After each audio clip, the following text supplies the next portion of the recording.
spikes, horns, curlicues, hair, coils. Once again, for most all spikes or curls, horns, if you want to do some sort of like stick, walking cane, what have you, you're going to taper the coil. So that means you're going to put more pressure on one end until you get that a little bit skinnier. Okay? Now, you want your clay pretty wet in terms of being able to twist it into any one of these. So you can dip it in some water, spray it with some water, and then you're going to allow that clay to soak up that water, and then you can begin to bend it. If you bend it too quickly or if the clay is too dry, you'll see lots of cracks. So you're going to keep getting it wet, keep spraying it, and then twist to get a horn, a tail, hair. Maybe you want this hair coming off your monster. Now, this needs to sit up until it's more leather hard before you attach. So you're going to make it and then put it aside and let it sit, kind of like I have these, till it can stand up by itself without it kind of going swoop. Okay? Textural elements for curlicues, spikes, horns, you name it. Go to the texture drawer, the found objects drawer. This is a rock. I'm going to just gently push that rock, actually this is coral, into the clay. Now if I push too hard, it kind of deforms it, so I'm going to roll it back and, oops, soften some of those. And then same thing, I'm going to take this and turn. If it looks like it's starting to get too crackly, I'm going to add some water so I can turn it some more. And that looks a little more weathered and worn.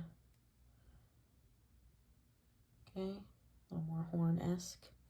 And that too, you can get that clay end really wet and then get that really pointy if you wanted to. Okay, horn, maybe it sits off the back of your monster and it's a tail. Spikes, same idea, but what I want you to remember is to flatten out one end, and that's what you're going to score and slip to the body. The other thing with spikes is remember to keep them a little bit thicker. You don't want them super skinny because they'll break off in the long run. Anything that extends far off the body, you don't want it super thin and fragile because it'll break. This is a simple coil. I curved it and then I let the clay get a little bit more leather hard, and I'm coming in with one of the wooden tools and I'm scraping the clay off.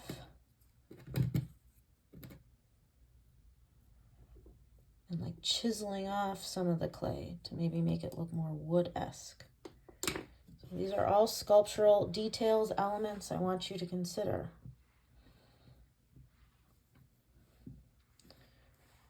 This worm-like looking piece, I have 2 wood boards. I'm going to make a coil, so you got to roll the coil first to whatever thickness you want. Try not to have any cracks in it because you'll see the cracks in the long run. And then I'm going to take this and roll up the board, trying to apply even pressure. And you'll get those ridges. So that too, you can make these turn whatever way you want. Maybe they're hair hanging off your monster. It's a version of a horn. You can do smaller pieces, and then maybe they're just a textural like spike coming off your monster. See, if you push too hard, you tend to flatten it out. You may like that. I'm not a huge fan. You can also take the two boards and roll the clay between the two boards. But I wanted to show you what that looks like. So if you make them shorter, you could stack a whole bunch of them.